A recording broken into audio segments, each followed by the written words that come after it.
Hi friends, welcome back to PN creations. ഇന്ന് ഞാനിവിടെ ചെയ്യാൻ പോകുന്നത് ആലു പൊറോട്ടയാണ്. അപ്പോൾ അതിന് വേണ്ടി ഞാനൊരു 8 പൊട്ടാറ്റോ കുക്കറിലൊന്ന് വിസിൽ ചെയ്തെടുക്കുന്നുണ്ട്. അപ്പോഴേക്കും നമുക്ക് ആട്ടപ്പൊടി ഒന്ന് കുഴച്ചെടുക്കാം. നമ്മൾ ചപ്പാത്തിക്ക് കുഴക്കുന്നതിനേക്കാളും ഒന്നുകൂടി ഒന്ന് ലൂസായിട്ട് കുഴച്ചെടുക്കണം. ചപ്പാത്തിക്ക് എത്രയാണോ വെള്ളം എടുക്കുന്നത് അതിനേക്കാളും ഒരു 2 ടീസ്പൂൺ വെള്ളം അധികം ഒഴിച്ചു കൊടുത്താൽ മതി. ഒരു അര സ്പൂൺ ഓയിൽ കൂടി ഒഴിച്ചു കൊടുക്കാം.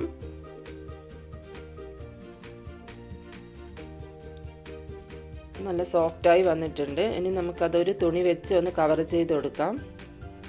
അപ്പോഴേക്കും നമുക്ക് വേറൊരു പാത്രത്തിൽ അതിനുള്ള പൊടികൾ തയ്യാറാക്കാം. 1 സ്പൂൺ മഞ്ഞൾപ്പൊടി, അര spoon garam masala, 1 spoon chat masala, പിന്നെ 3 സ്പൂൺ മുളക് പൊടി എടുക്കുന്നുണ്ട്. ഇതൊരു 10-12 പേർക്കുള്ള ആലു പൊറോട്ട ആയതുകൊണ്ട് കുറച്ചധികം മുളക് പൊടി എടുക്കുന്നു. നിങ്ങൾക്ക് എരിവിനനുസരിച്ച് കൂട്ടുകയും കുറക്കുകയും ചെയ്യാം. അതിൻ്റെ കൂടെ തന്നെ 1 സ്പൂൺ ajwain കൂടി ഇട്ട് കൊടുക്കുന്നുണ്ട്.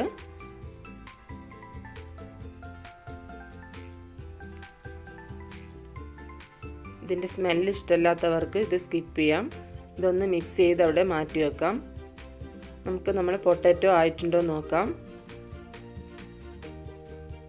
ഇത് ഞാനൊരു 8 വിസിലിട്ട് കൊടുത്തിട്ടുണ്ട്. ഇനി ഇത് തൊലി കളഞ്ഞ് ഒന്ന് ഉടച്ചെടുക്കണം. നല്ല ചൂടാണ്. അപ്പം ഞാനൊരു ഗ്ലാസ് വെച്ചിട്ട് ഒന്ന് ഉടച്ചെടുക്കുന്നുണ്ട്.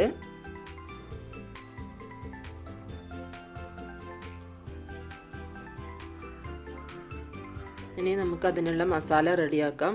ഒരു ചീനച്ചട്ടി വെച്ച് അതിലേക്ക് 1 സ്പൂൺ ഓയിൽ ഒഴിച്ചു കൊടുക്കുക. ഒരു 3 വലിയുള്ളി ചെറുതായി അരിഞ്ഞത് ഇട്ട് കൊടുത്ത് ഒന്ന് വഴറ്റി കൊടുക്കണം. 8 പൊട്ടാറ്റോയ്ക്ക് 3 ഉള്ളി എന്ന രീതിയിലാണ് ഞാൻ എടുത്തിരിക്കുന്നത്. ഒരു അര സ്പൂൺ ഉപ്പിട്ട് കൊടുക്കാം.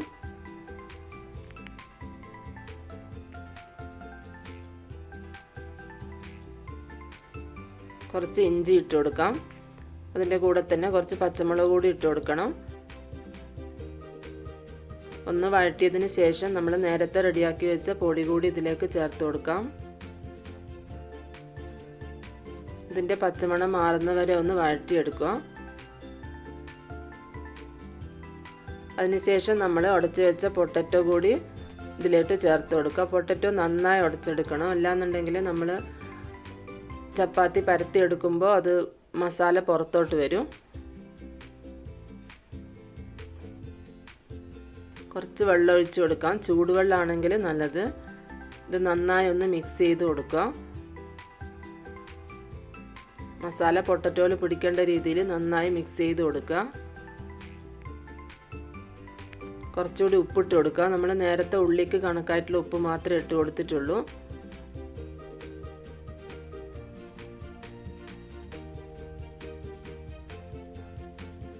ഇതിൻ്റെ വെള്ളമൊക്കെ വറ്റി നന്നായി ടൈറ്റായി വരേണ്ട രീതിയിൽ നന്നായി മിക്സ് ചെയ്ത് കൊടുക്കുക. ഗ്യാസ് ഓഫ് ചെയ്യാറാകുമ്പോൾ 1 കപ്പ് മല്ലിയില ചെറുതായി അരിഞ്ഞത് കൂടി ഇട്ട് കൊടുക്കുക. ഒന്നുകൂടി ഒന്ന് മിക്സ് ചെയ്ത ശേഷം ഗ്യാസ് ഓഫ് ചെയ്യാം. ഇത് നമുക്ക് വേറൊരു പാത്രത്തിലോട്ട് മാറ്റിയിട്ട് തണുക്കാനായിട്ട് വെക്കണം. അപ്പം നമുക്ക് നമ്മുടെ മാവ് ഒന്നുകൂടെ ഒന്ന് കുഴച്ച് കൊടുത്തതിന് ശേഷം ഉരുട്ടി കൊടുക്കാം.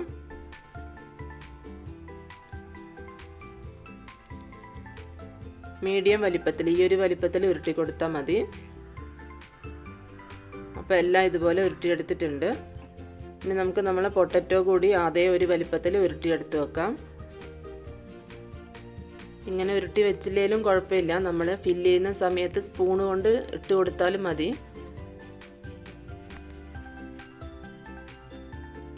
അപ്പോൾ നമുക്കിത് പരത്തിയെടുക്കാം. ആദ്യം ചെറുതായി ഒന്ന് പരത്തിയതിന് ശേഷം ഒരു ഉരുള എടുത്തിട്ട് അതിലോട്ട് വെച്ച് കൊടുത്തിട്ട് ക്ലോസ് ചെയ്ത് കൊടുക്കാം. ഇങ്ങനെ ചെറുതായി ഒന്ന് ഫോൾഡ് ചെയ്തെടുക്കണം.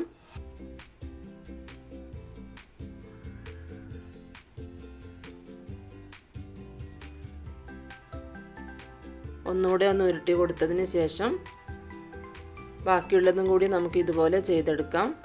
അപ്പം ഞാൻ കുറച്ച് മാത്രം ഫില്ല് ചെയ്ത് വെച്ചിട്ടുണ്ട്. അപ്പോൾ അത് നമുക്കൊന്ന് പരത്തിയെടുക്കാം.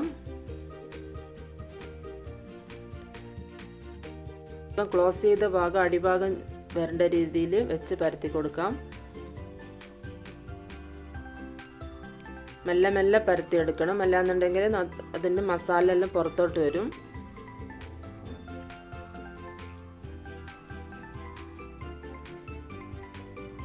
മറിച്ചിടാതെ ഇങ്ങനെ തിരിച്ച് തിരിച്ച് പരത്തിയെടുക്കണം.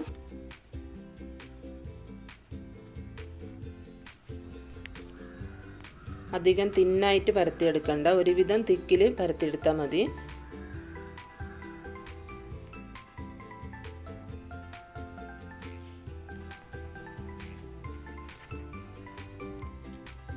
അപ്പം നമുക്കിത് ചുട്ടെടുക്കാം. കല്ല് ചൂടായിട്ടുണ്ട്. ഇത് ചപ്പാത്തിക്ക് മാത്രം യൂസ് ചെയ്യുന്നൊരു പഴയ കല്ല. സ്റ്റാർട്ടിങ്ങിൽ കല്ലിൽ ഓയിൽ പുരട്ടി കൊടുക്കേണ്ട ആവശ്യമില്ല. ഒരു ഭാഗം ഒന്ന് ചെറുതായി വെന്തതിന് ശേഷം പുരട്ടി കൊടുത്താൽ മതി.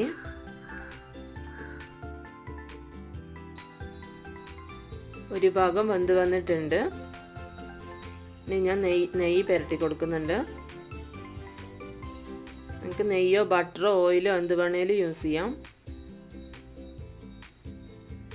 ഇത് നോർത്തിൻ്റെ ഫുഡ് ആയതുകൊണ്ട് തന്നെ വെളിച്ചെണ്ണ യൂസ് ചെയ്യാതിരിക്കുന്നതാണ് നല്ലത്.